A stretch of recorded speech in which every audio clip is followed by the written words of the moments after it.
There was a pretty extensive period of my life where I just could not get attracted to people anymore. And in this episode, we're going to break down why and what's going on there.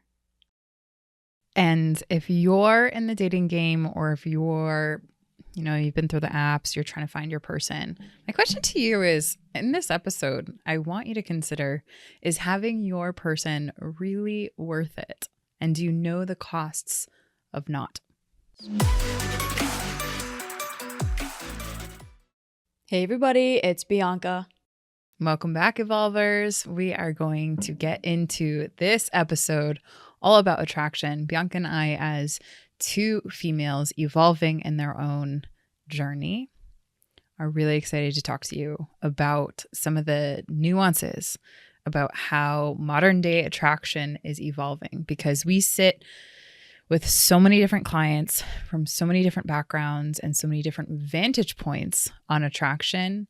And by the time you are done with this episode, we are going to help you answer, or at least come close to answering, the question of having your person, and is the pursuit for your person truly worth it? So to ground us in this episode, the inspiration, while might be a very poignant quote that came from an article, it goes way deeper than that. And it comes from the voices that we've been hearing through so many of our community members, especially those who are still single and those who might have been recently single.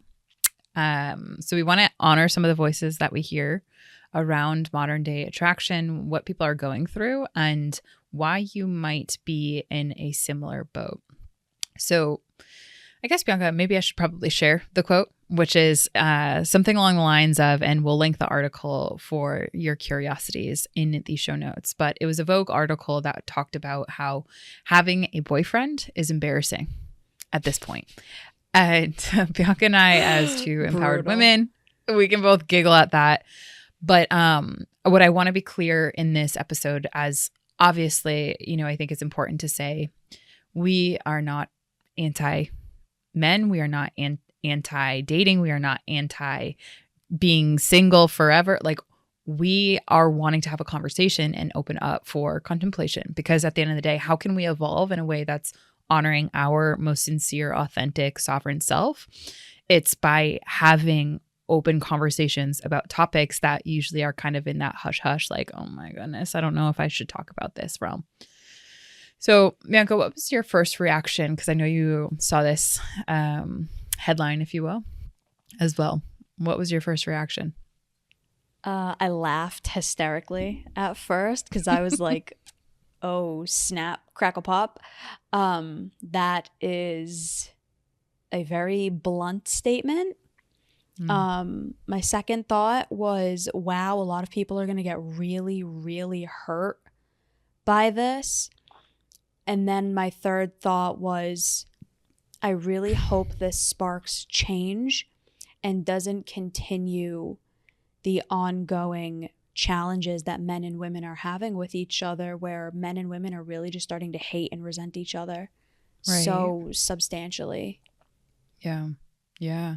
Same. That was my reaction too. And one of the first ones was like, whoa, someone said what everyone's thinking. Good for them. And the second thought as well of like, how is that going to impact the world? Because the world is changing. The world is evolving. And that's something that none of us can stop. But what we can do, and this is where we talk about the locus of control, what is within your control? How do you want to change with the world? Do you not want to change? Like, where does that come into play, especially around one of the most impactful areas, from my perspective, in our lives, which is attraction, which is dating, which is finding a partner, which is what some refer to as mating, which is like having a deeper levels of connection. And that's really where that belonging component really comes into this conversation. So what I have also seen behind the scenes in a lot of people's worlds, Bianca, is people are scared. People are fearful. People are also exhausted when it comes to that quote unquote finding their person. And be it someone that is freshly Gen Z, be it someone that's on the total end of a boomer where they might have been widowed or their marriages didn't work out and now they're kind of entering back into a dating scene at that more wise age. There's a lot of fear that's underneath this. And with the injection of a lot of curated feeds, there's lots of swings that are in this realm, in this conversation around attraction, which is what you just alluded to. We don't want this to have people hating each other. We don't want this conversation around attraction to not honor what we deeply crave as human beings, which is that deeper level of connection, which is that deeper level of alignment, and which is that deeper level of net value add in each other's lives. For those listening, why did you say that it was true what the article said? So you said, oh, snap, this is true. I'm glad someone finally said it. Mm-hmm. What is your narrative and interpretation of that led you to say, yes, this is true and agree with the statement? Yeah. Well, one of the things, first of all, I think, again, it's really bold and very, like I said, cutthroat. And part of me really respects that because for so long, I am well aware of the burdens and the emotional labor and the inequities from a relational standpoint, given the work that I do with couples and given the work that I do in this intimate relationship realm with conscious singles as well. There's a lot of burden and there's a lot of inequities when it comes to relationships. And a lot of this stuff isn't really talked about. And what I mean by stuff, I mean about like at the fundamental, and I come from more of a utilitarianism type frame of a relationship. If a relationship is mutually reciprocal in a way that mutually adds value to each other's lives, then that is a healthy relationship. Any imbalanced or chronically imbalanced relationship, and we can consider this from a standpoint of emotional labor, cognitive labor, a couple of words that have come out recently and been used more is called man keeping, which is when you pretty much take care of your male partner at the expense of pretty much all the needs that you have, as well as empathy, which is having empathy for a man and walking around their experiences with emotion because you don't want to, God forbid, upset a man because they cannot regulate, right? So, and again, we have a lot of male clients. So it is recognizing that what we're doing at Evolve is helping men to really understand themselves at a deeper level, which for so long in so many generations, there wasn't a focal point where that was safe for men. And doing so, recognizing also the statistics that are underneath this. So I mentioned that was cutthroat. What if I were to tell you that when we really peel back the stats and the surveys that are being done worldwide and globally, and I'm just going to focus on the one that is in the US, surveyed 1,000 individuals on the dating apps right now, because that is the number one primary way in which people meet each other in the dating game, in the intimate realm, in the attraction realm, which, by the way, exponentially, like that has increased over the last 10 years more than we've ever seen in dating and behavioral dynamics. What if I were to tell you that of those 1,000 users that were surveyed, literally the dating app burnout rate is wildly disproportional, being that 78% of women across the sample set are experiencing what's called dating app burnout. And that has been creeping up. And so what does that actually mean? It's not about the dating app. It's about the effort, putting yourself out there and efforts to try to find and try to attract the person that you want to share your life with. And that burnout is largely contributed to, big surprise here, the disproportional weight that women are experiencing in the dating world about how much they're searching for a good connection, which just so happens to go into the emotional realm, and how much they are feeling and having data to support that their efforts in to try to create a relationship to try to have good connection is not being received. And so between 78 and 80% of that burnout is coming from women. And specifically that is related to this emotional lack of effort in towards emotional connection. And that's concerning. So what if I were to tell you that and you were to kind of reevaluate, maybe you're not in the dating game right now, but reevaluate the people in your lives who are in the dating game, what they're going through on just the baseline of trying to attract a partner. They're experiencing literal, like actual clinical burnout. That's not to mention all the other areas of their lives. There are implications to that. And to the men out there, why is that? What is happening behind the scenes to where it is gender-wise disproportionately the statistics showing what they are? I saw this video, and I've actually seen a lot of videos that said this. They said a really wonderful man is just an average woman, meaning like what we celebrate men for doing, like, oh my God, he's a wonderful man and blah, blah, blah, blah, blah, is like what just any average woman is capable of doing. And I was laughing so hard at that because honestly, it's true. I mean, to put what Emilia said in more layman's terms, women are putting in a lot more effort in dating and in trying to build and maintain safe, stable, healthy relationships as opposed to men. And there's a lot of data from what you're saying to support this, that women are sincerely getting burnt out and getting frustrated. And in that article, they said a lot more women are having the idea of like, I'm just going to become a lesbian because it's going to be easier. And I understand, like, as someone who is single, and to what I had said at the beginning of this episode, there was a period last year where it lasted for like a year and a half where I was just like, I can't feel attraction to anybody. Like, physical attraction isn't there anymore. Emotional attraction, like mental attraction. I'm not attracted to anybody anymore because what I offer and what other people and what other men offer are so disproportionate that it's like, I can't feel attracted to people anymore. And there's a lot of people. We're talking specifically women, but this happens to men too. Like, there are good men out there and they deal with a lot of really emotionally unintelligent and unavailable women. So again, this isn't man hating, but this is just to talk about the realities of what's really actually going on. We are living in a world now where women expect men to be emotionally intelligent.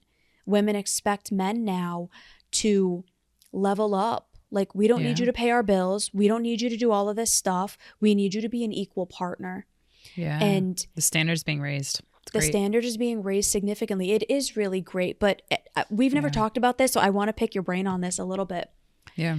I think people are having unrealistic expectations of the rate of change with men, and they're saying, well, it's not my job to fix him, so he should just go figure it out. And that's really, like, it's not to say that men shouldn't go get help, right? Like, that's not what we're saying. Men should take it upon themselves to get help, but men have also never had to do this before. Men have never had to be very emotionally aware and emotionally intelligent and provide in the ways that women now are wanting men to provide because of gender roles and gender norms and the way that male and female dynamics have been for years and years and years and years and years. It's not that to say that that's okay, but that just, it was what it was. And now we're becoming more mental health aware, more emotionally intelligent. There's a lot of changes that are happening in the world, and women want more from men. But women are also kind of fed up and are saying, but I'm not going to do anything and I'm not going to help you. So, like, go figure it out. And I think that might be a contributing factor to the burnout. What are your thoughts on that? I'm not saying I'm 100. I'm not saying I'm like going to die on that hill. It's my first pass reflection on Yeah, that. yeah. So I I'm love it. interested in your thoughts. So one of the things that there's a shit ton of studying that I have underneath this that I'm going to pull into the forefront. Please do. And I adore this, what is coming out of the science and the studies and the research. I actually take a very strong stance in the fact that I don't actually think women are demanding more of men. I don't. I think that women are asking and have been asking for so long to have their partners meet them.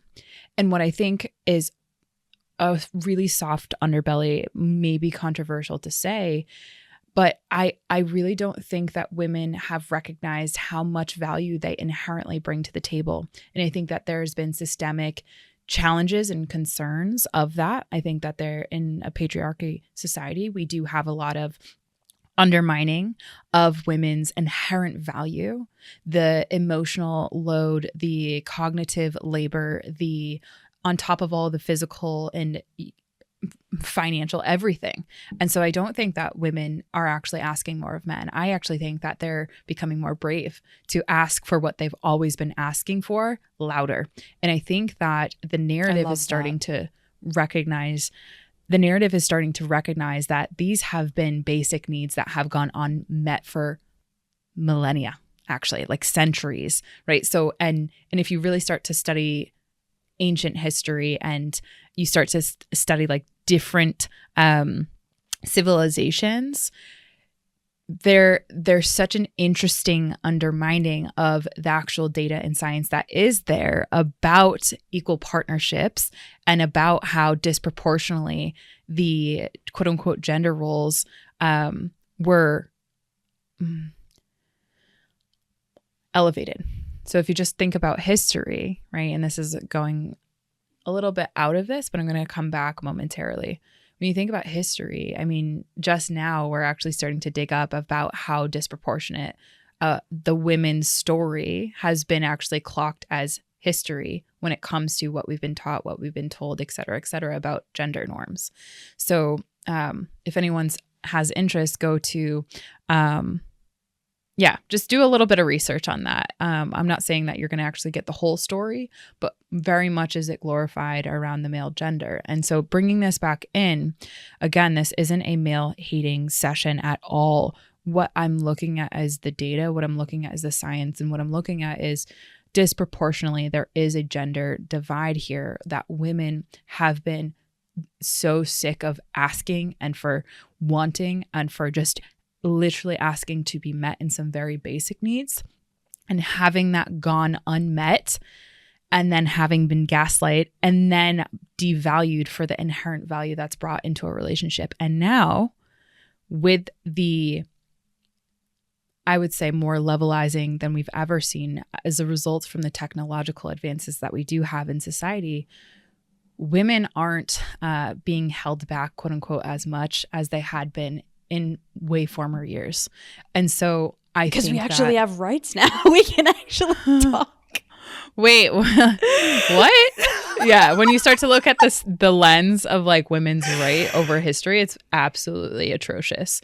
And I think that, one thing that is true when you start to research indigenous cultures and indigenous societies, like there is actually like an inherent respect and value that is well known of the value that women bring to the table. And therefore, it is equally understood that both genders bring so much value to the table. And it is recognizing that one isn't, quote unquote, better than the other. It is literally more rational of a thought process from that utilitarian standpoint, based on our lives, based on where we're at in society. Like, how can we add value to the table? And that's where I think this narrative of attraction is, quote unquote, changing, but it's not. From my perspective, the narrative around attraction is changing, and women's access to resources is allowing a change that's been in the work for decades to actually come to the surface. Hello, my name is Bree. So I would say my experience at Evolve has been absolutely amazing. I have learned and grown and done so many things that I didn't imagine that I'd be doing. just over a year ago. So I'm really happy to be a part of the team, and I encourage anyone who has the opportunity to join. This is an experience that I don't think I would have gotten anywhere else. So it's definitely unique, and there's so many like-minded people, whether it's on the team or in our community, that can be by your side and support you. So that is an awesome experience. I want to add a point to something that you had said and then tie it back to this. So you had recommended a book to me a very long time ago that I just wasn't ready to listen to, and I'm finally in a stage in my life where I'm interested in this book. It's called Goddesses in Every Woman.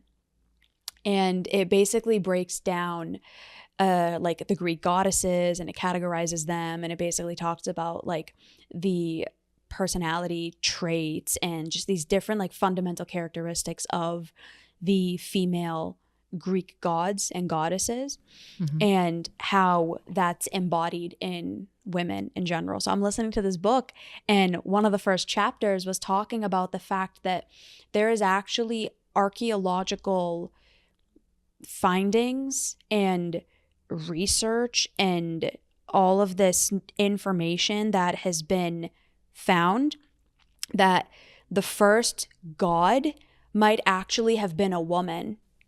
So it was goddess worship, and there was a female goddess that was actually like prayed to and paid attention to and whatever before the European patriarchal men and societies came in and basically wiped it away, and then this male god like came to be, and then we ended up praising a male god.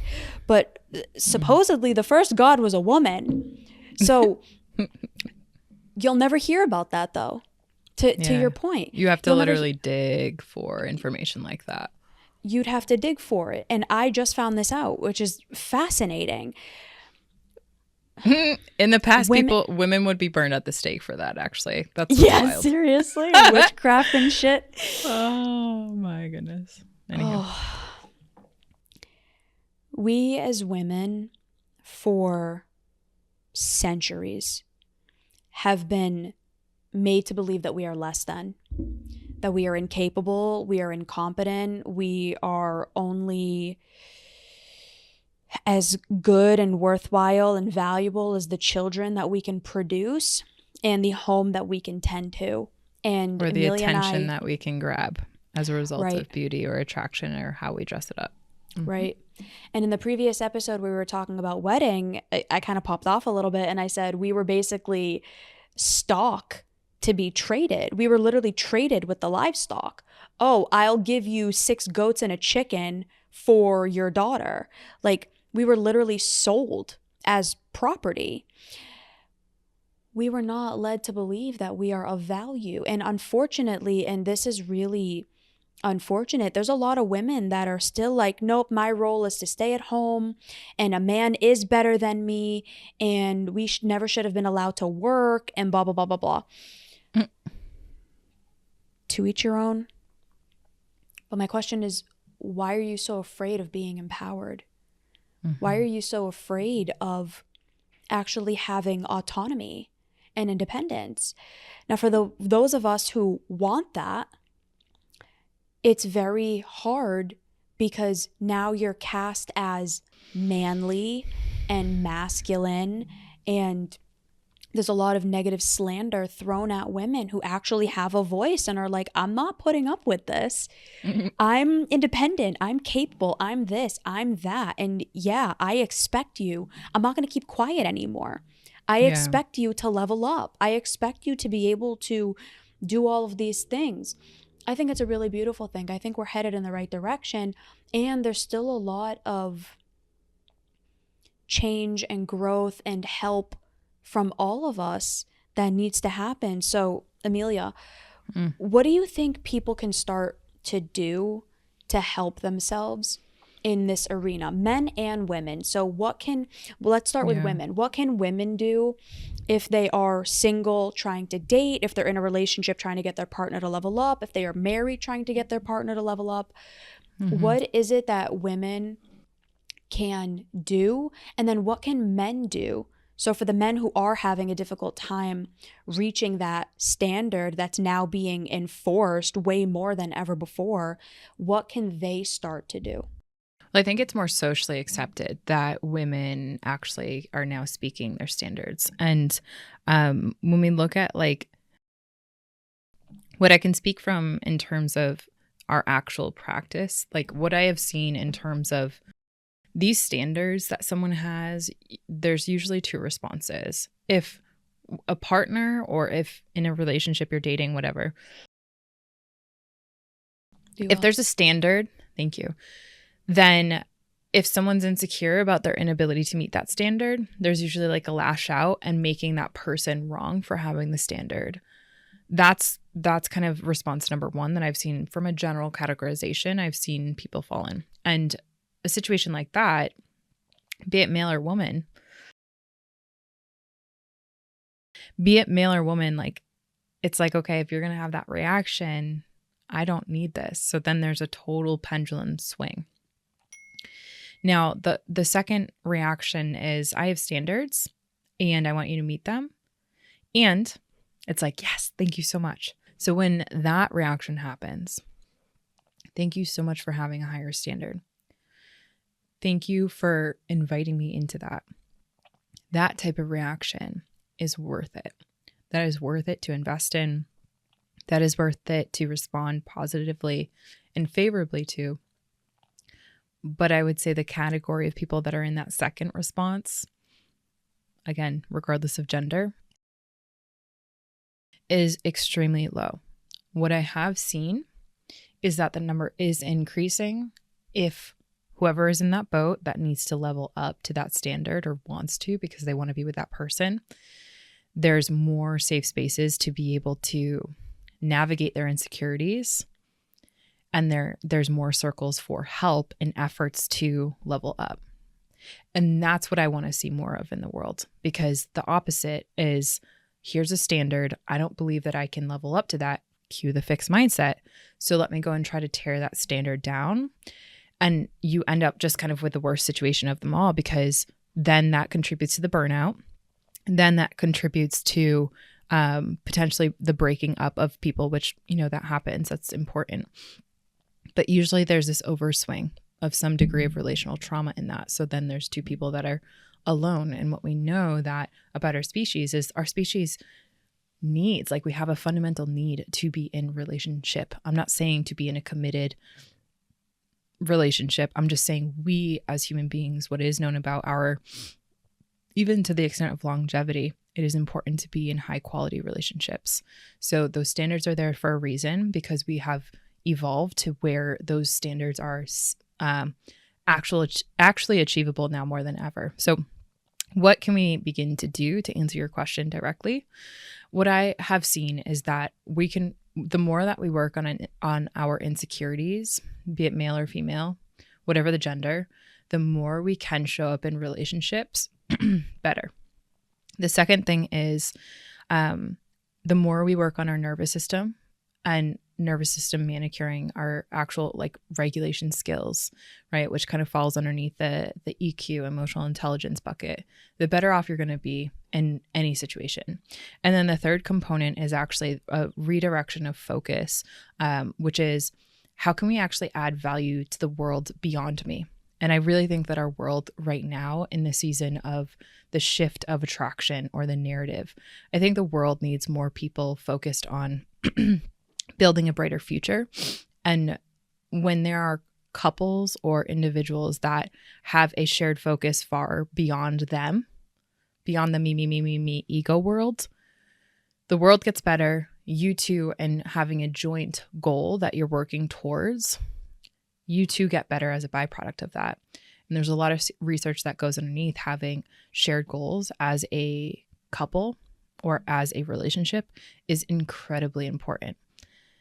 When it comes to, I'm going to now split the gender a little bit. Okay, so 3 things right there. When it comes to women have now, with this evolution of attraction and standards and capabilities and access to resources. It's helped break the barrier down of like all this conditioning. We talked about this in our last episode around your need to have a partner is the only thing that's going to make your life worthy, or that's going to make it a meaningful pursuit, as opposed to, let's say, have a life mission, right? Like focusing on what your purpose in this life is, which is a little bit more existential, right? So that narrative is getting broken down, and it's becoming more socially accepted for you to actually focus on the world beyond just your worth in relationship. And that's really great. But what unfortunately some of these stats are showing is that women are now, because that hyper independence is like that badge of honor that I can endure, and I'm not going to tolerate anyone, that doesn't hit my standards. I can get behind that as a woman. I understand a lot of that comes from generational oppression and generational needs not getting met. However, the swing of the pendulum goes so far over to the right where now you're not even going to entertain or even be open to relating and to relationships. And what I would say to a woman in any of that situation between the pendulum is try to find your level of sovereignty, your anchor, who you actually are, your truest version of yourself, and then go and start relating to others, be it men or women, whomever you aspire to be in relationship from more of that true self standpoint. Because whether you're in, the first pendulum swing or the other, you're not in what's called true self. You're just operating. And on the right-hand side, that pendulum swing, if you're watching on YouTube, it puts you at risk for longevity issues. And this is assuming you're not necessarily filling that in and getting those needs met. The other side keeps you in this generational trauma, if you will, of the narrative. And so either way, you're not operating from true self. So I would say for female, continue to operate in true self, and then the gender male, what I strongly would suggest, and this is what a lot of my male clients would also endorse, is find a men's group that isn't in what is called, it doesn't help contribute to what's called the heterofatalism. And if you don't know this word, please look it up, which is essentially contributing to this belief that people are now holding in heterosexual relationships that it's not worth it to put effort in. And so it creates this narrative of, Bianca, you might be aware of this world, like men's group that are just like anti-women. Yes, red pill. Yes, exactly. Like that are just so delusional about the world and just totally brainwash you. There's belonging in those groups, but that spits you out into a world that is relentless and not like it's not accurate, and it just contributes to a really unhealthy narrative. So what I would say to the men is find a really healthy masculine male group that is not red pill, because that is one of the things that I hear from my male clients that have partners or have been in the dating scene, where they have someone saying like, here's a standard, like I want you to meet me here, I want to be with you.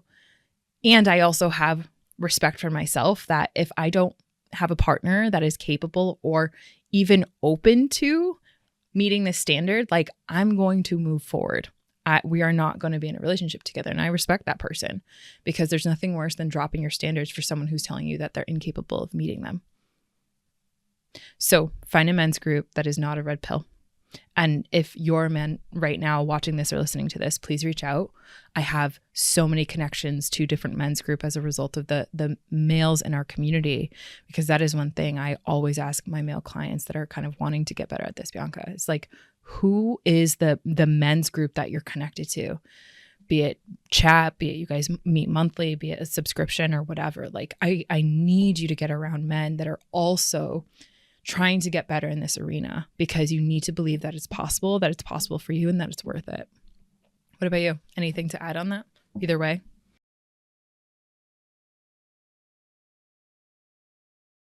A lot of men also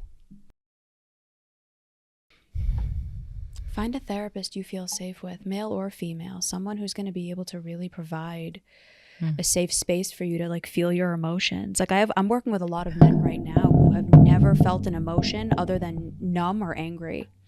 Yeah. Because that's all they've ever been allowed to feel. And we're doing a lot of work on like emotion identification and somatic work and all the stuff that men think is gay or woo-woo. It's like, no, this is like your brain. This is like science. Science Yeah, is okay. gay? Okay, cool. I'm gay as shit then. We're all gay. Like, it's just ignorant. It's ignorant. It's wild. I gotta tell you this real quick. I had this client literally audio me. He's a male. Literally audio me last night, and he said, you know, like, here I am watching a YouTube about how to feel your feelings. And he's like judging himself in the audio. He's like, what the fuck is this? Like, don't you think like we should just be able to do this? Like, what the hell? Don't tell anyone I'm doing this. But like, yeah, here I am watching a YouTube video on how to feel your fucking feelings. And it's like, and Don't then afterwards, tell anyone I'm doing this. That's priceless. literally, and then he's literally laughing at himself. He's like, this is why we contribute to this narrative of don't feel your feelings, because we're literally judging ourselves. And I'm like, yes, sir, you are helping to break the narrative. So like, to your point, that's just endorsing that, get someone that can help you really navigate your inner world. Because I said this to Alan, and this is my partner for anyone that's new and joining us. Bianca, you'll get a kick out of this. We'll be on walks, right? And he and I have been together for now 6+ years. And we'll be on walks, and he's starting to emotionally vent. And that's literally like, I hold that space for people, and I get paid for that. And my brain goes, there's some nights where I'm willing to like hold that emotional labor and wanting to like, you know, hold that safe space. But also, he's got a therapist. I don't need to hold that space for him. I'm not on, should I invoice you for this? Like, there's moments that I've actually had. Literally, I'm not joking. But here's the thing. You sent him an invoice? No, but I should. I for sure should. That man's been racking up. But it's cute. Because he adds, hilarious. here's what it's so important. Because he adds so much value to my life, I'm willing to extend that. But there are some nights, don't get me wrong, that I'm like, can you please put this in your notes app to talk to your therapist about, because I'm not interested in this emotional labor right now. And I want to be real about that, Bianca, because to this whole episode, women have not, like, women, and this again, kind of genderfying this, but women are so capable, and women have been taught to undervalue their skills.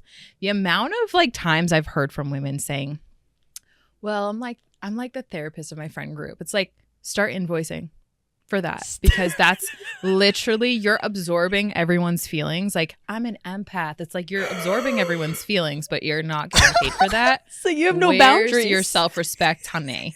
Yeah. So I mean, I think it's funny, but I also think like that's a real life example of what we're talking about. I will get burnt out if I listen to all of his stuff that he's going through without any boundaries, right? So like, have some self-respect, have standards, be loving with those standards for sure. I'm not going to invoice him because he's my love and he adds so much value to my life. But I think for anyone in closing, the last thing that you can do is really understand, what value does this person add in your life? And if you don't know how to break that down, reach out. Does this person share labor? And are you aware of how much that share is happening? People are like, oh, let's not keep score. It's like, the person who's saying that is the person that's benefiting from you not having data. And let's not get it twisted. So the last thing is on that, are they meeting your expectations? When you have the audacity to communicate your expectations, are they able to meet that? And how do they try? And can you focus on the effort? And how long does that effort take to actually pay off to, quote unquote, the value that you need this person in your life for? And I think a lot of people like, don't think about it that way. Like, that's too harsh. I think we're actually not being as candid as we need to in order to have needs met and whatnot. So that's my final take. I figured you would die at that. That's actually so funny. I think that is perfect. That was hilarious. He's gonna pay you in dinner procurement and foot rubs to make up for it. And that's absolutely fair. He buys all the groceries, and trust me, I eat really well. I feed my body with expensive nourish. No. Good for you. Pop off. All right. What's your episode suggestion?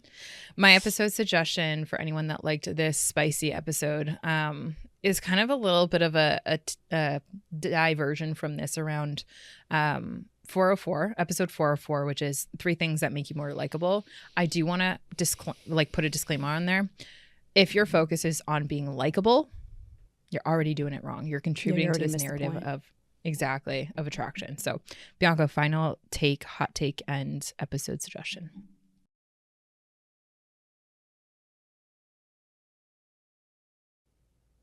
The more of us that focus on becoming higher value, meaning higher emotional intelligence, cognitive intelligence, social intelligence, all of these things, the less we'll have to worry about this. So like, be a better person, learn how to be a better person, and then all of these problems go away. Learn how to add my episodes value. Facts. Nope, facts. 438, understanding trauma responses you mistake as personality. All right, everyone. I hope you enjoyed our sugar, spice, and everything nice in this episode. We hope this added value, and we will see you next time. Bye, everybody. Bye, everyone.